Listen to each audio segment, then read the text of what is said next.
اللوحة دي يا أصدقائي بتستخدم في ري النبات أوتوماتيك، يعني بدون ما احنا نفتح المحابس ولا نقفل المحابس. كل اللي احنا بنعمله إن احنا بنجيب اللوحة بنركبها على المحابس وبنبدأ نظبط السيستم بتاعها. بنشوف عدد مرات التشغيل، عايزين نشغل كم مرة في اليوم أو كم مرة في الأسبوع. بنشوف وقت التشغيل، نشغل الصبح، نشغل الظهر، بالليل، العصر، في أي وقت احنا عايزين نشغل فيه ري النباتات أو نروي فيه النباتات. بنشوف مدة التشغيل قد إيه، 10 دقائق، ربع ساعة، نص ساعة. فوظيفتها هي بتروي النبات اوتوماتيك بدون تدخل اي حد. ولكن المشكله اللي بتواجهنا كلنا وهي ان احنا بنجيب اللوحه ونركبها على المحابس وكل حاجه وبنسافر، والكهرباء اما بتفصل بتغير البرمجه بتاعتها او بتغير النظام اللي احنا ظابطينه عليها، بتغير الوقت، بتغير التاريخ، بتغير كل شيء. طيب عايزين نحل المشكله دي ونعرف ازاي لما الكهرباء تفصل او حد يشيل الفيشه تفضل النظام فيها زي ما هو او البرمجه زي ما هي. هي دي اللوحه يا اصدقائي، وتعالوا نبدا مع بعض واحده واحده ونشوف نحل المشكله، لان المشكله بتواجه ناس كتيره جدا. بنسافر بنرجع بنلقى البرمجه متغيره. طيب طبعا دلوقتي الساعه 10 و34 دقيقه صباحا. تعالوا هنا الساعه 10 35 او 4، المهم ان هي الوقت مظبوط جدا. تمام يا اصدقائي. عدد التاريخ 2024 26/5. عايزك تركز الاول في كل كلمه انا بعملها. تمام، يبقى ساعه اهو معانا. بدايه التشغيل الساعه 10 مساء. بنشغل اول محبس ما بنشغلوش خالص. طب المحبس الثاني بنشغله 10 دقائق. بنشغل الايام كلها في الاسبوع السبع ايام، يبقى الوقت معانا الساعه 10:35. تعالوا نشيل كده الفيشه معانا، يعني سواء انت هتشيل الفيشه او الكهرباء هتفصل، اللي هيحصل ايه؟ اللوحه هتفصل نهائي. طيب تعالوا نشغل او نحط الفيشه مره ثانيه. عايزك تركز كويس جدا عشان دي مشكله بتحصل معانا كلنا. حطينا الفيشه، الوقت هنا اختلف، اصبحت الساعه 12.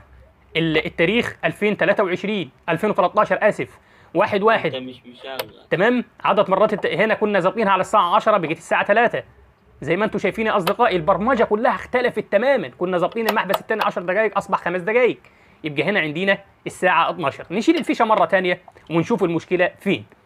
المشكله يا اصدقائي، تعالوا نشيل الجزء اللي من تحت خالص كده مع بعض واحده واحده، وخلي بالك علشان ما يتكسرش منك. كل اللي انت هتعمله هتنزله لتحت. في مسمار هنا صغير جدا اللي انا مشاور عليه لحضراتكم. هنشيل المسمار ده نفكه ونطلعه بره اللوحه خالص واحده واحده علشان مفيش حاجه تتكسر منك او حاجه تبوظ. زي ما انتم شايفين نفضل نلف في المسمار لحد ما نشيله.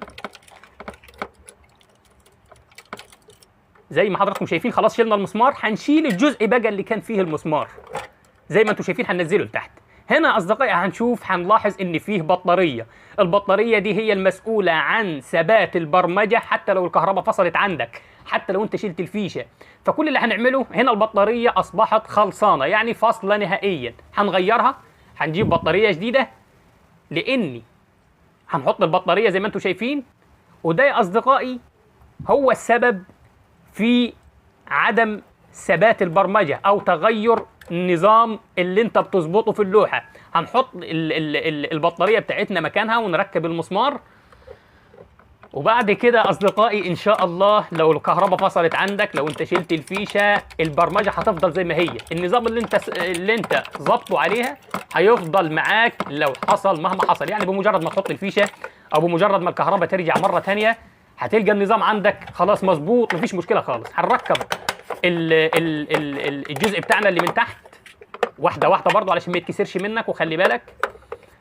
تعالوا بقى نحط الفيشه كده مع بعض ونرجع الكهرباء للوحه مره ثانيه ونشوف هيحصل ايه.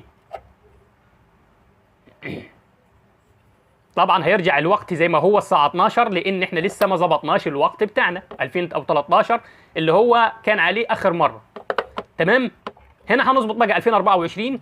التاريخ بتاعنا احنا في شهر 5 حاليا، النهارده 26. تمام. هنظبط الوقت بتاعنا الساعة 10 زي ما انتم شايفين، 10 صباحا. نشوف 10 وكام بالظبط. زي ما انتم شايفين يا اصدقائي مع بعض واحده واحده، 10 و45 دقيقة. طيب هنا هنشغل الساعة أول مرة في التشغيل. عايزين المحبس يشتغل الساعة كام؟ هنشغله الساعة 10 مساء. طيب المرة الثانية مش محتاجينها خلاص. هنا الوقت اللي احنا هنشغل فيه 10 دقائق. هنا أيام الأسبوع كلها شغالة، يبقى هنا معانا الساعة 10:46 دقيقة صباحا زي ما انتم شايفين. طيب تعالوا كده نشيل الفيشه مع بعض ونحطها تاني ونشوف هل النظام هيتغير، هل البرمجه هتختلف، هل السيستم هيبوظ معانا ولا هيرجع زي ما كان 10/46 او 10/47 صباحا والتاريخ مظبوط والدنيا كلها مظبوطه. زي ما حضراتكم شايفين اهو 10/46 دقيقه صباحا 2024 26/5 زي ما احنا ظبطناه، الساعة 10:46. طيب أول مرة بيشتغل الساعة 10 زي ما هو، زي ما احنا ظبطناه، مفيش أي حاجة اتغيرت معانا تماما، مفيش أي حاجة اختلفت خالص. وقت التشغيل برضو 10 دقايق، كل حاجة كده تمام. يبقى المشكلة كلها أصدقائي في البطارية. فشكرا لحضراتكم على المتابعة، والسلام عليكم ورحمة الله وبركاته.